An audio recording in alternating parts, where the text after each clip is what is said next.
Bienvenidos nuevamente a su canal Conociendo tu Biblia. Damos gracias a Dios por conectarnos nuevamente con usted en este canal para continuar viendo los principios doctrinales básicos.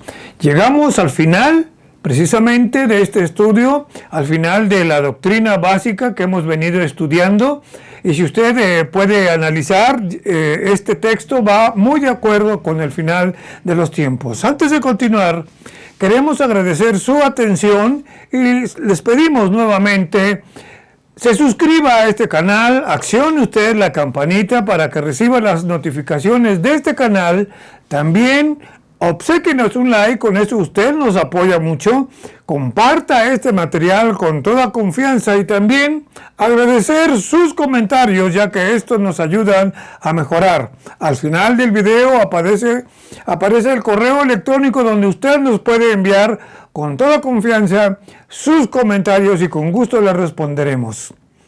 Continuamos con el conociendo la doctrina bíblica. La última lección que hoy vamos a estudiar de doctrina bíblica básica son los eventos futuros. Uno de los sucesos o acontecimientos de más impacto en el mundo moderno es precisamente el nacimiento de Israel como una nación en mayo de 1948. Confirmando así con este acontecimiento la profecía de Isaías 66:8 que nos habla de que una nación surgiría en un día tal como sucedió con Israel. A partir de este hecho se ha incrementado un gran número de israelitas de regreso a su tierra.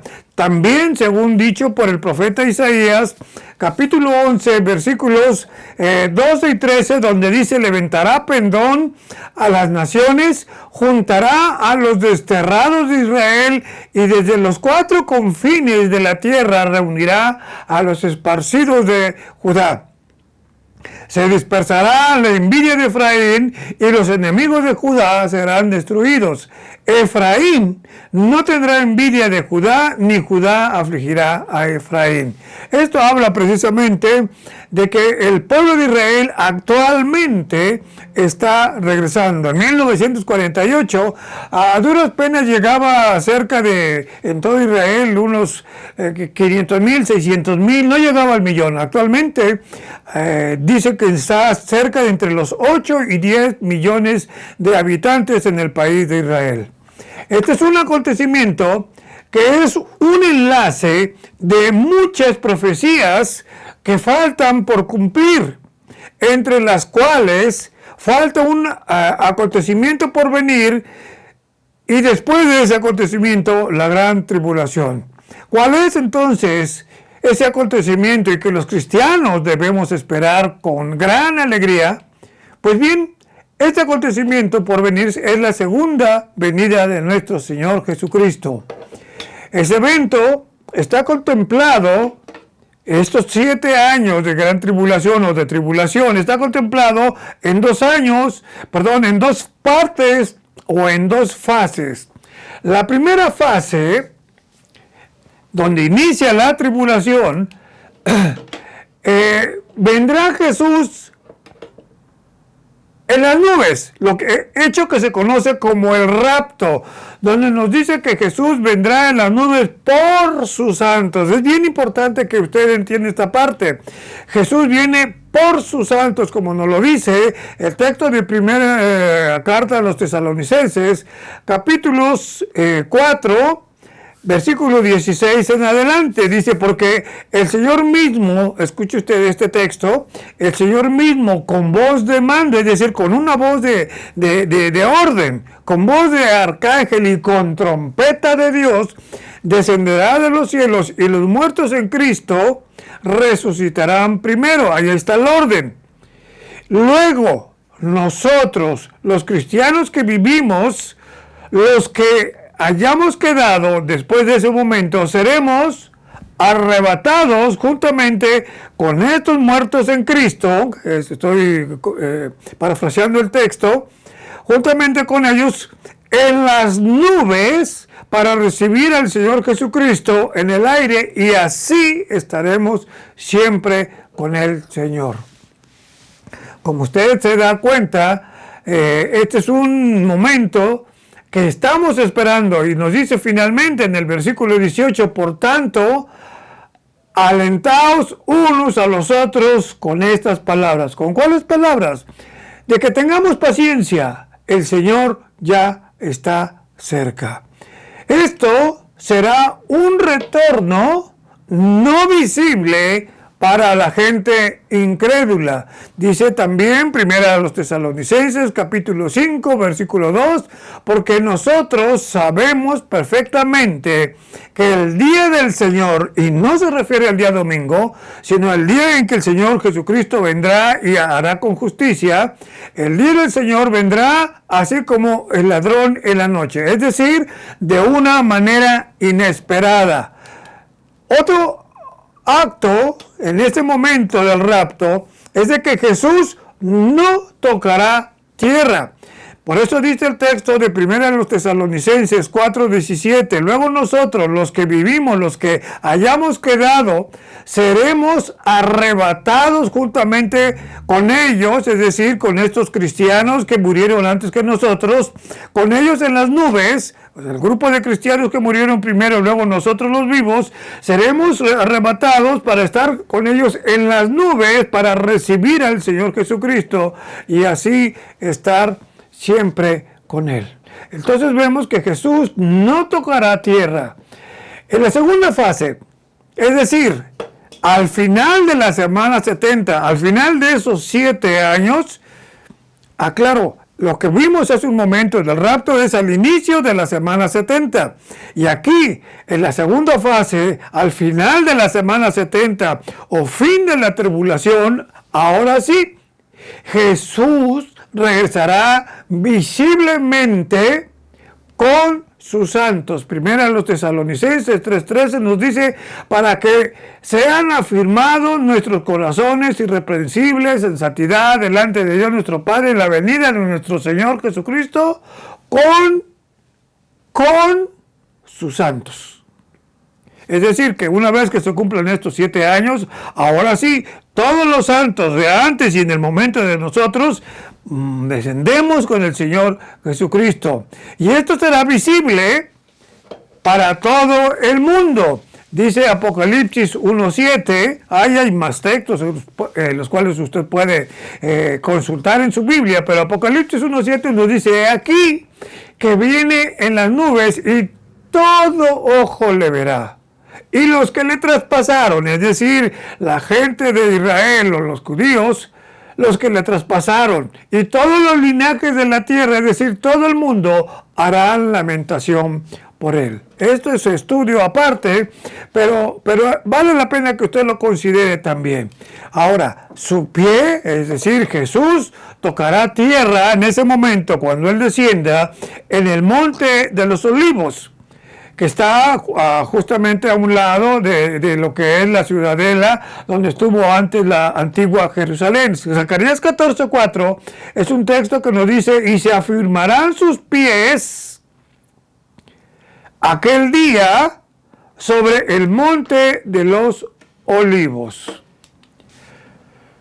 Los siguientes eventos se efectuarán en un periodo de 7 años. Todo esto que estamos viendo va a ser en un periodo de 7 años.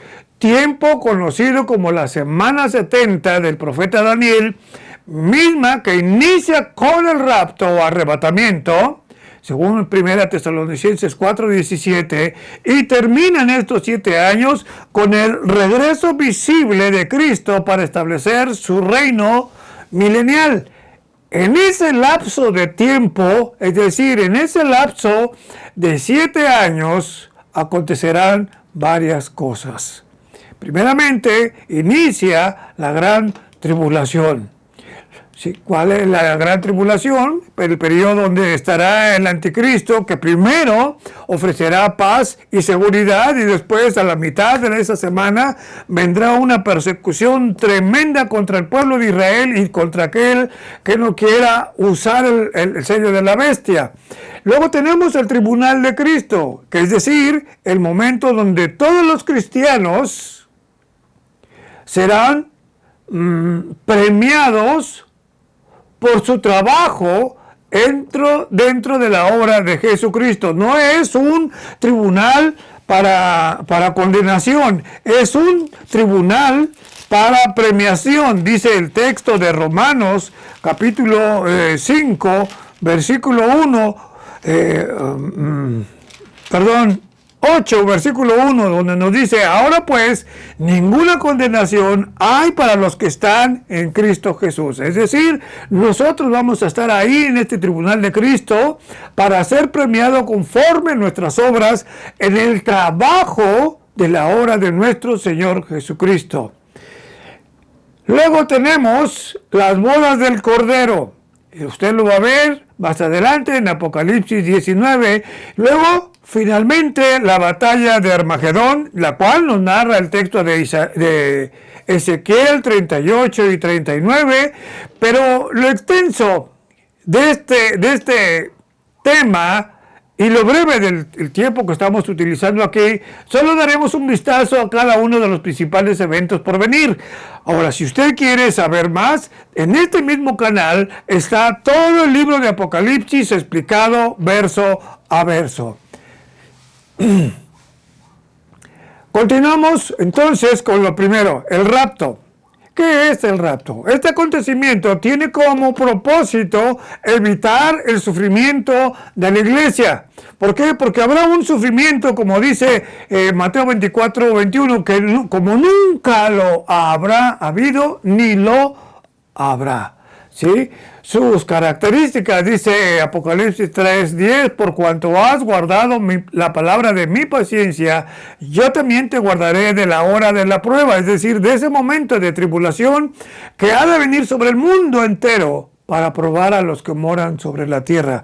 La Biblia en Apocalipsis, cuando habla de moradores de la tierra, habla de personas que ya no están o que no están en la presencia de Dios y tendrán en ese momento que, si son creyentes, demostrar que lo son, pero eso le costará la vida. Ahora, el rapto puede suceder en cualquier momento. Dice Mateo 25:13, velad, pues porque no sabemos ni el día ni la hora en que el Hijo del Hombre, es decir, Jesucristo, ha de venir. Entonces, no sabemos cuándo va a suceder. Este evento será únicamente para los salvos en Cristo. Primera de los Corintios 15:23 nos dice: pero cada uno en su debido orden. Cristo, las primicias. Él fue el primero en resucitar. Luego, los que son de Cristo en su venida. Es decir, todos los que han puesto su fe en el Señor Jesucristo seremos resucitados. Pero también aquí viene algo interesante.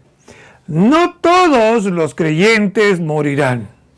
Pero eso sí, todos seremos transformados. Recuerden los textos que hemos visto. Primero los que murieron en Cristo, luego nosotros los que quedamos, somos los que vamos a ser transformados. ¿Por qué tenemos que ser transformados? Porque en este cuerpo finito no podríamos estar en la presencia de Dios.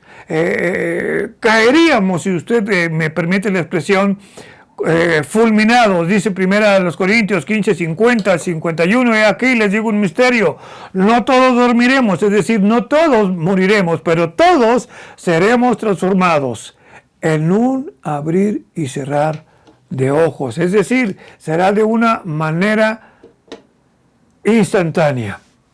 Este suceso será tan instantáneo, tan rápido, como dice 1 Corintios 15:52, en un momento, en un pestañeo, dice, abrir y cerrar de ojos, a ese se refiere, a la final trompeta. Y me gusta este texto, claro, porque dice, porque se sonará la trompeta. Es decir, el evento que nosotros esperamos está bien delineado, bien marcado, que se tiene que escuchar esa trompeta y que solamente los salvos en Cristo escucharemos esta trompeta. Y luego dice, y los muertos serán resucitados incorruptibles. Y nosotros, los que quedamos, cuando el momento del rapto y que estemos vivos, seremos transformados. Muchos de los que se dicen cristianos, desgraciadamente, perdón, muchos de los que se dicen cristianos se quedarán. Dice Mateo 24, 40, 41, dice, estarán dos en el campo, el uno será tomado y el otro será dejado, o dos mujeres estarán moliendo en el camino, la una será tomada y la otra será dejada. Es decir, que no todo el que se diga cristiano será llevado. ¿Por qué? Porque muchos que se dicen cristianos están actualmente en una cuestión de apostasía. Bueno, después de esto nos viene la gran tribulación. Después del arrebatamiento de los creyentes, la tierra experimentará un periodo de gran sufrimiento para los que se quedan aquí en la tierra. El texto de Apocalipsis, desde Apocalipsis 6 hasta Apocalipsis 16, son pasajes que nos narran el contenido de los 7 sellos, de las 7 trompetas y por último las 7 copas. Todo este grupo de 7 nos habla del juicio tremendo de Dios.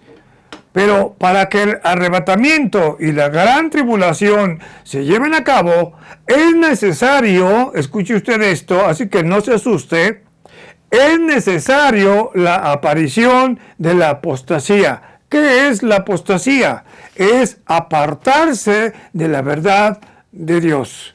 Y hoy lo estamos viendo, muchas congregaciones que se dicen cristianas, han aceptado dentro de su congregación doctrinas heréticas, doctrinas que no tienen nada que ver con la Biblia.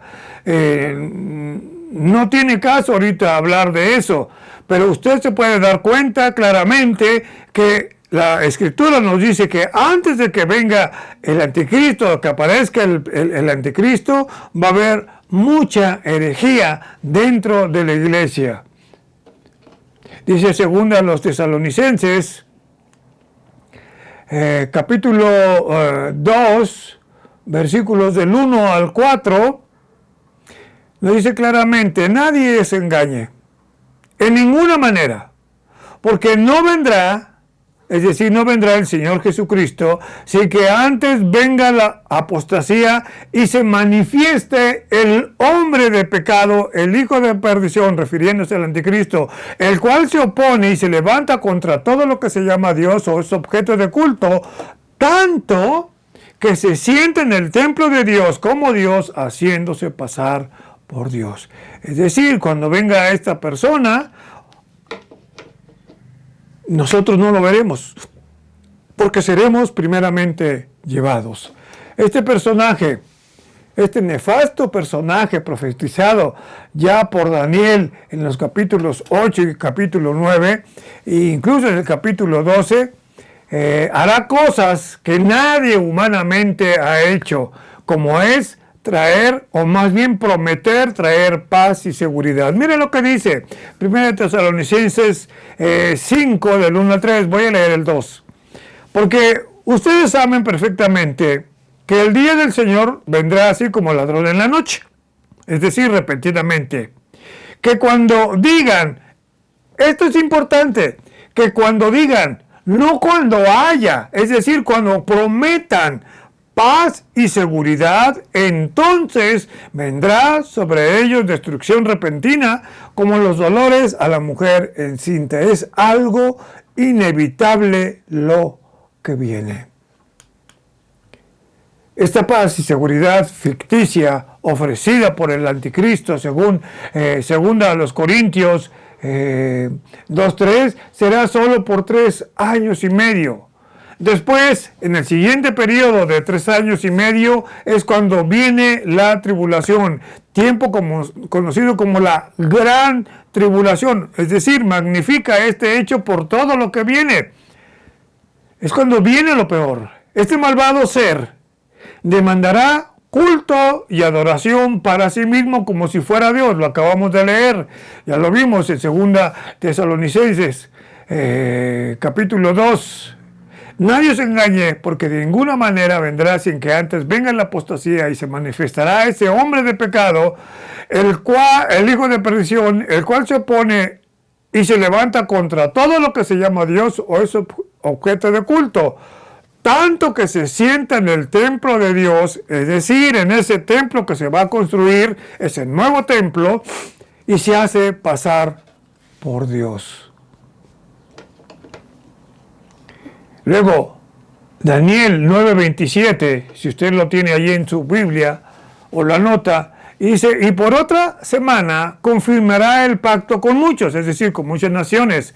Y a la mitad de la semana hará cesar el sacrificio, es decir, que ya existía el templo para ese momento, y la ofrenda. Después, con la muchedumbre de las abominaciones vendrá el desolador hasta que venga la consumación y lo que está determinado se derrame sobre el desolado. Tiene que suceder esto. Este terrible tiempo será terminado por la misericordia de Dios, como lo dice Marcos 13:20, y si el Señor no hubiese acortado aquellos días, nadie sería salvo, mas por causa de los escogidos que Él escogió, acortó aquellos días. Después vemos el tribunal de Cristo. Mientras la tierra sufre, vamos a ubicar los lugares, mientras la tierra sufre, o aquí la tierra sufre la gran tribulación, en el cielo se efectuarán dos acontecimientos únicamente para los redimidos. Uno es el tribunal de Cristo y el otro son las bodas del Cordero. Dice el texto de Apocalipsis 19:7, gocémonos y alegrémonos y démosle gloria a Dios porque han llegado las bodas del Cordero y su esposa se ha preparado, es decir, su iglesia, y a ella se le ha concedido que se vista de lino fino, limpio y resplandeciente, porque el lino fino es las acciones justas de los santos.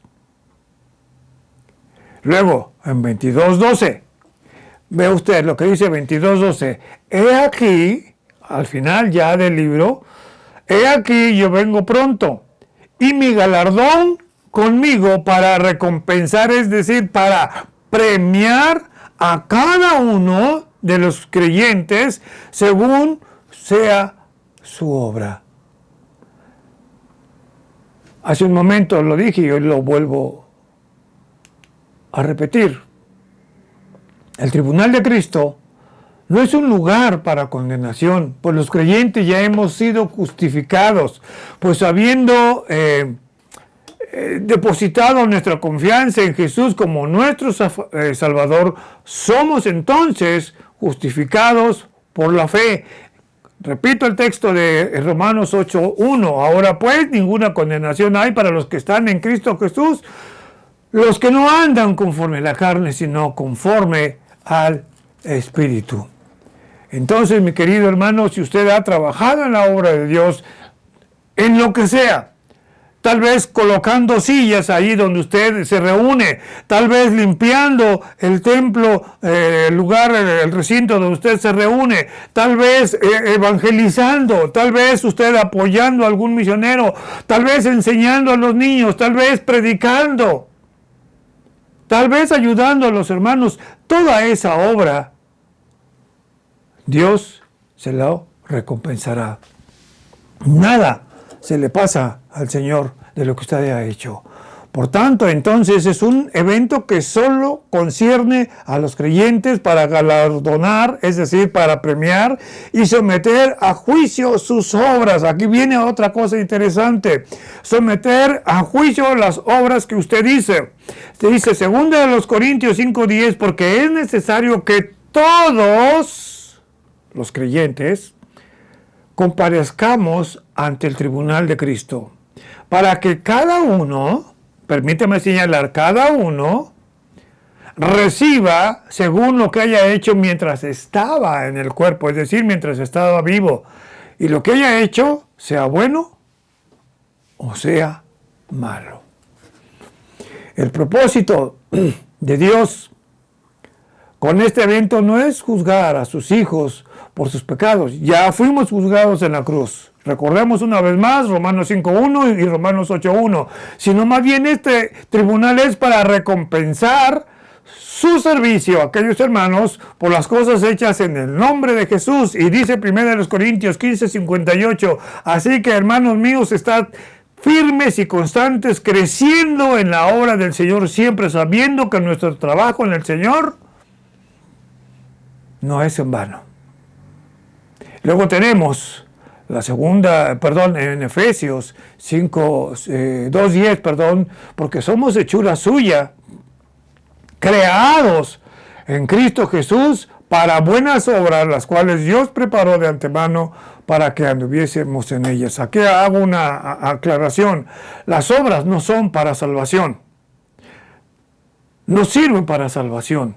Sin embargo, cuando usted recibe a Jesucristo y entrega su vida a Jesucristo y le reconoce como su Señor y Salvador, entonces sí, las obras que usted haga dentro de la obra de Dios son premiadas. Primera de los Corintios 3, del 11 al 15, nos habla del valor de cada una de las obras del creyente. Léalo. Ahí habla precisamente obras que son madera, heno y hojarasca, y otras que son plata, oro y piedras preciosas. Luego tenemos las bodas del Cordero. Esto es interesante, las bodas del Cordero. La iglesia es participante de las bodas del Cordero. Y tiene un contexto, las bodas del Cordero, un contexto costumbrista judío. Luego va a ir usted notando.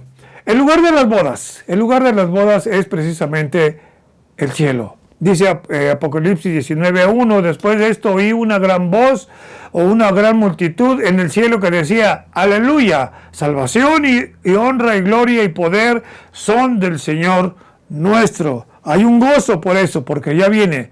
El esposo es Cristo, llamado aquí el Cordero. Gocémonos y alegrémonos y démosle gloria, porque han llegado las bodas del Cordero y su esposa, es decir, la iglesia, se ha preparado. La esposa es la iglesia.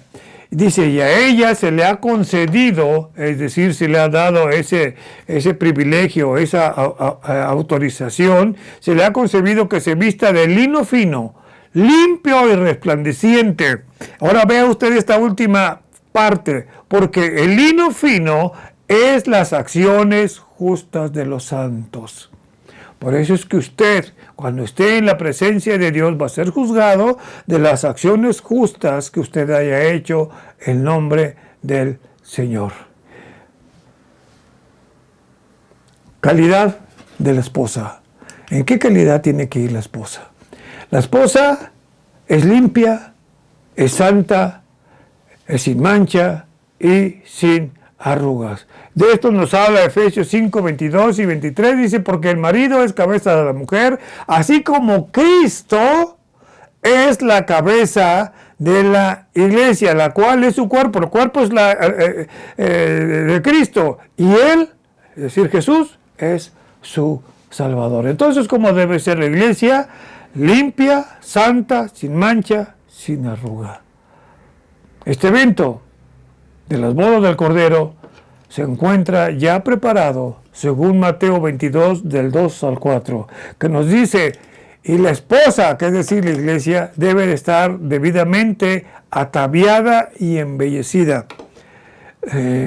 Dice Apocalipsis 19:8, ya lo leímos, que a ella se le ha dado ese honor, que se vista de lino fino, limpio, resplandeciente. Y como en toda boda, viene el viaje nupcial. En este caso, después de estar en ese tiempo de 7 años acá en las nubes, en el tribunal de Cristo, en las bodas del Cordero, ahora viene el viaje nupcial. Y dice Apocalipsis 26, bienaventurado y santo el que tiene parte en la primera resurrección. La segunda muerte no tiene potestad sobre esto, sino serán sacerdotes de Dios y Cristo y reinarán con Él, es decir, con Cristo, por 1000 años. Es decir, después de estar acá 7 años con el Señor Jesucristo, en las bodas del Cordero, en el tribunal de Cristo, en ese momento, ahora sí, viene el viaje nupcial a la tierra. Dice el texto de Juan, Apocalipsis 21:2, dice: yo, Juan, vi a la santa ciudad, la nueva Jerusalén del cielo, de Dios, dispuesta como una esposa ataviada para su marido. ¿Usted ha visto a las chicas que van vestidas de novia? ¡Qué hermosas se ven! Perdón, cuando se vea todo esto, la figura que tenemos de una esposa bella, ataviada, o de una novia ataviada en ese momento del matrimonio, con todo y eso, y con todo el amor que nos merece nuestra esposa, quedará opacada su belleza con esa belleza que viene del Señor. Duración de ese viaje nupcial serán 1000 años. Apocalipsis 20, del 1 al 6, nuevamente, dice el 4. Y vi tronos, y se sentaron sobre ellos los que recibieron la facultad de juzgar, y vi las almas de los decapitados por causa del testimonio de Jesucristo, los que morirán en la tribulación, y por la palabra de Dios, los que no habían adorado a la bestia ni a su imagen, y los que no recibieron la marca en sus frentes ni en sus manos, y vivieron y reinaron con Cristo 1000 años. Dice Apocalipsis 21, 22, 5, y reinarán después de ese tiempo, después de ese viaje nupcial de 1000 años, viene el regreso a casa, la eternidad, la nueva Jerusalén. Apocalipsis 22:5, y no habrá allí más noche, y no tiene necesidad de lámpara, ni de luz, ni de luz de sol, porque Dios es el Señor, los iluminará, y reinarán por los siglos. Y note esto: y reinarán por los siglos de los siglos. Y lo repito: y reinarán por los siglos de los siglos. ¿Quiénes reinarán? Los que hemos depositado nuestra fe, nuestra confianza en Jesucristo como el Salvador. El siguiente evento es el Armagedón. Armagedón es una palabra usada a través de los siglos para describir los horrores de una guerra. Pero este lugar, también conocido como Monte Megiddo o Ar Megiddo, que significa, según algunos, monte de muerte. El profeta Joel revela que en este lugar el Mesías destruirá a todos los ejércitos del mundo. Se dice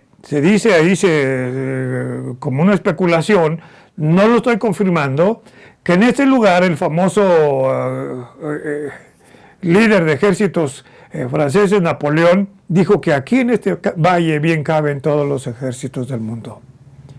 El libro de Ezequiel, capítulo 38 y 39, nos narra los horrores de esa cruenta guerra, así como el capítulo 19 de Apocalipsis, y también lo que pasará después de esa guerra. También el profeta Zacarías 14:12, de veras es increíble cómo narra Isaías 14:12 ese momento, donde nos narra los horrores de una explosión atómica. Déjeme ver si encuentro aquí el texto de Isaías 14:12 para leérselo y para que usted tome en cuenta lo que está hablando el texto de Zacarías 14:12. Ya lo encontré. Dice el texto de 14:12, y esta será la plaga con que herirá Jehová a todos los pueblos que pelearon contra Jerusalén. Escuche, por favor, escuche. La carne de ellos, es decir, de los enemigos, se corromperá estando ellos sobre sus pies, y se consumirán en las cuencas de sus ojos, y la lengua se les deshará en su boca. Tremendo este texto. Regresando a Joel. Es importante la exactitud de la profecía de Joel, que nos dice en el 3:14, proclamad esto entre todas las naciones, proclamad guerra, despertar a los valientes, acérquense, vengan todos los hombres de guerra, muchos pueblos en el valle de las decisiones, es decir, aquí Megiddo, porque cercano está el día de Jehová en el valle de la decisión. Regresando a Zacarías, esto habla de una explosión nuclear. Esto que estaba hablando de Zacarías, ya lo analizamos en el texto en el estudio de Apocalipsis, que están ahí los videos. Bien, después que el anticristo reúna todos los ejércitos del mundo, estos se enfrentarán en la batalla que se extenderá por todo Israel, cuyo vórtice estará en el valle de Josafat o valle de Megiddo, y por increíble que nos parezca, no se puede concebir tanto odio contra el pueblo de Dios. Pero Dios permitirá que se manifieste completamente aquel día. Por eso nos dice Apocalipsis 16, dice, y lo reunió en el lugar que en hebreo se llama Armagedón. Satanás los reúne ahí para pelear contra el pueblo de Israel. Toda esta multitud liderada por el anticristo en el Armagedón será destruida precisamente cuando Jesucristo pose su planta sobre la superficie del monte de los olivos. Usted lo puede ver en Zacarías 14, 3 y 4, dice, después saldrá Jehová y peleará con aquellas naciones como peleó en el día de la batalla. Se afirmarán sus pies en aquel día sobre el monte de los olivos que está enfrente de Jerusalén, al oriente, es decir, donde sale el sol, y el monte de los olivos se partirá por el medio hacia el oriente y hacia el occidente, haciendo un valle muy grande, y la mitad del monte se apartará hacia el norte y la otra mitad hacia el sur. Cuando Cristo vino a esta tierra por primera vez, Él no vino a juzgar al mundo, vino como Cordero, vino para dar salvación, dando su vida para quitar los pecados a todo aquel que se arrepiente y cree en Él como su Salvador y se acerca a Él como su Señor y Salvador. Por eso dice Juan 12, 42 al 48, yo, la luz, es decir, Jesucristo, he venido al mundo para que todo aquel que cree en mí no perezca o permanezca, en tinieblas. 12:47. Al que oye mis palabras y no las guarda, escuche esto por favor, porque todo el mundo le echa la culpa, es que Él los castiga a todos. No. Al que oye mis palabras y no las guarda, yo no les juzgo, porque no he venido a juzgar al mundo, sino a salvar el mundo. El que me rechaza y no recibe mis palabras, tiene quien le juzgue. La palabra que he hablado. Ella le juzgará en el día postrero, es decir, en el día del juicio final. Terminados estos 7 años de gran tribulación, el regreso visible de Cristo con sus santos a la tierra será para gobernar por 1000 años, será para gobernar con vara de hierro, es decir, cero tolerancia. Apocalipsis 19:15 nos dice, y de su boca sale una espada aguda para herir con ella a las naciones, y él la regirá con vara de hierro. Y pisará el lagar del vino del furor y de la ira de Dios Todopoderoso. Entonces, podemos resumir que este evento, en manera sencilla, Jesús entró a Jerusalén montado en un pollino, en un bebé asno, en son de paz, y regresará a Jerusalén montado en un corcel blanco como Rey de Reyes y Señor de Señores. Dice Apocalipsis 19:16, y en su vestidura y en su muslo tiene escrito este nombre, Rey de Reyes y Señor de Señores. Ya no vendrá nuestro Señor, ya no vendrá como cordero, sino como rey. Y su regreso será visible. Mire, esto también lo profetizaron en Hechos 1:10, dice, y estando ellos con los ojos puestos en el cielo, entre tanto que él se iba, es decir, cuando Jesús ascendía, he aquí se pusieron junto a él dos varones, es decir, dos ángeles con vestiduras blancas, los cuales también le dijeron, varones galileos, ¿qué están mirando al cielo? Ese mismo Jesús que ha sido tomado de entre ustedes al cielo, así vendrá como le has visto subir. Luego Apocalipsis 1:7 dice, y aquí viene con las nubes y todo ojo le verá, y los que le traspasaron, y todos los linajes de tierra harán lamentación por él. ¿Por qué harán lamentación por él? Porque perdieron su oportunidad, ya no habrá nada que hacer. ¿Sí? Jesucristo entonces regresa para reinar con sus santos. Dice segunda de Timoteo 2:11, palabra fiel es esta, si somos muertos con él, también viviremos con él. Y si sufrimos, también reinaremos con él. Pero si le negamos, él también nos negará. Este reinado, es decir, el milenio, se va a caracterizar por la paz, la equidad, la espiritualidad y el conocimiento universal del Señor. Dice Isaías 11:15, y será la justicia cinto de sus lomos y la fidelidad ceñidor de su cintura. 11:6 dice, y morará el lobo con el cordero, y el leopardo con el cabrito se acostará, el becerro y el león y la bestia doméstica andarán juntos, y un niño los pastoreará.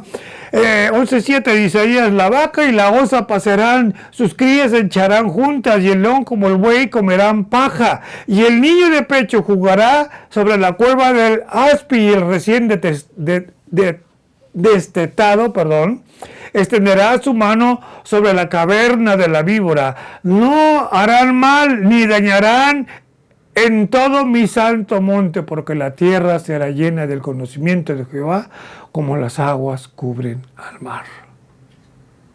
¿Qué quiere decir esto?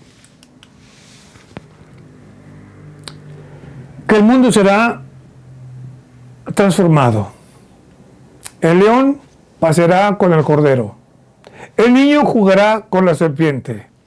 Habrá abundancia. Isaías 65:19 nos dice, y me alegraré con Jerusalén y me gozaré con mi pueblo, y nunca más se oirán en ella voz de lloro ni de llanto. No habrá más ahí niño que muera de pocos días, ni el viejo que sus días no cumpla, porque el niño morirá de 100 años, es decir, un bebito de 100 años. Es decir, viviremos más años, y el pecador de 100 años será maldito. Edificarán casas y morarán en ellas, plantarán viñas y comerán del fruto. No edificarán para que otro habite, ni plantarán para que otro coma, porque según los días de los árboles serán los días de mi pueblo, y mis escogidos disfrutarán de la obra de sus manos. Está profetizado que en el tiempo final Jerusalén será el centro de adoración de todo el mundo, y que toda la gente de todas las naciones acudirá a ese lugar para adorar a Jesús. Dice Isaías 14 al 16, y todos los que sobrevivieren de las naciones que vinieron contra Jerusalén subirán de año en año para adorar al Rey, a Jehová de los ejércitos, y a celebrar la fiesta de los tabernáculos. Y acontecerá que los de las familias de la tierra que no subieren a Jerusalén para adorar al Rey, Jehová de los ejércitos, no vendrá sobre ellos lluvia. ¿Cuándo sucederá todo esto? Nadie conoce, nadie sabe el día ni la hora. Dice Mateo 24:36, pero el día y la hora nadie sabe, ni aun los ángeles del cielo, sino solo mi Padre. Sin embargo, note por favor esto, podemos saber cuán cercano está el día del regreso del Señor Jesucristo por las evidentes señales. ¿Cuáles son esas señales? Primeramente, el regreso de Israel. Ya lo vimos en Isaías 66, 8 y también Zacarías 10 del 8 al 9. Ahí tenemos el texto. También el abandono de la fe. Hoy como nunca, la gente está abandonando la iglesia. Como nunca hay cada doctrina herética que en verdad duele el alma. Hoy como nunca la gente se burla de los que creen en el Señor Jesucristo, de los que creen en el infierno, de los que creen en el segundo regreso del Señor Jesucristo. Por eso Lucas 18:8 nos dice: os digo que pronto les hará justicia, pero cuando venga el Hijo del Hombre, pregunta el Señor Jesucristo, ¿hallará fe en la tierra? Es decir, ¿habrá enseñanza en la tierra? También otro señal, una gran actividad misionera. Dice Mateo 24, 12, y será predicado este evangelio del reino en todo el mundo para testimonio a todas las naciones. Actualmente nadie puede decir que no sabe del Señor Jesucristo, aún más ahora que todo está al alcance de un clic en su celular, en su móvil o en su computadora.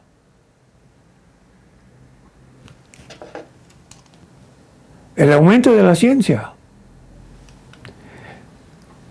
Como nunca se ha descubierto cada cosa, y cada 3, 4, 6 meses lo que hoy es, dentro de 6 meses ya es obsoleto. Dice Daniel 12:4, pero tú, Daniel, cierra las palabras y sella el libro hasta el tiempo del fin, es decir, hasta este tiempo. Muchos correrán de aquí para allá y la ciencia aumentará. De esto también hay un video que se llama Señales del Fin.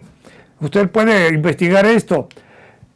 Desastres, calamidades, guerras, falsos cristos, apostasía campante. Segunda de Tesalonicenses 2:3 nos dice que nadie nos engañe en ninguna manera, porque no vendrá el Señor Jesucristo sin que antes venga la apostasía. En pocas palabras, no existe nada que impida ya el regreso de nuestro Señor Jesucristo. Ya todo está dado. Solo que hay quien al presente lo detiene, hasta que Él, a su vez, sea quitado de en medio. Es decir, hasta que el Espíritu Santo sea llevado dentro de la iglesia, o la iglesia sea llevada, a partir de ese momento, se echa a andar la última parte de ese engranaje. Conclusión.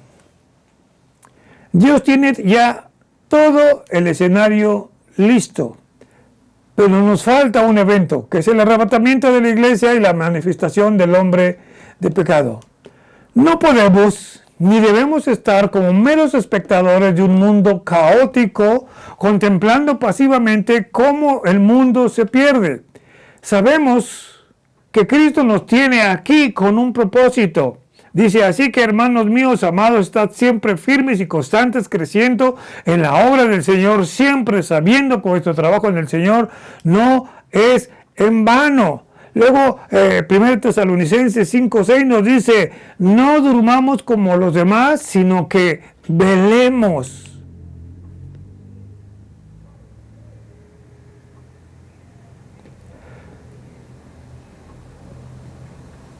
Aquí la última pregunta.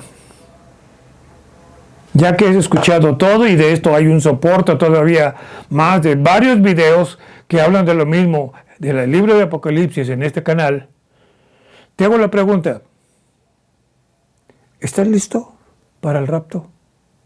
¿Estás listo para estar en la presencia física de nuestro Salvador? Puede ser ahora.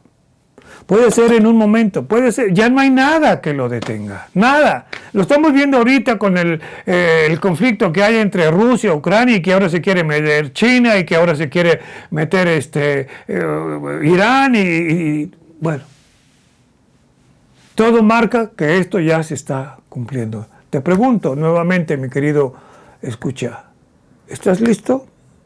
Si no estás listo, te recomiendo que hagas la siguiente oración. La oración en sí misma no tiene nada de especial. Lo que contiene es tu arrepentimiento para con Dios y la fe depositada en Jesucristo como tu Salvador. La oración es una herramienta que nos ayuda a que tú te confrontes con el Señor Jesucristo. La oración dice: Señor, reconozco que soy pecador. Me arrepiento de todos mis pecados y reconozco que no puedo salvarme por mí mismo. Por eso pido y te ruego que Jesucristo entre a mi corazón y sea mi Señor y Salvador. Y desde este momento lo recibo en mi corazón. Amén.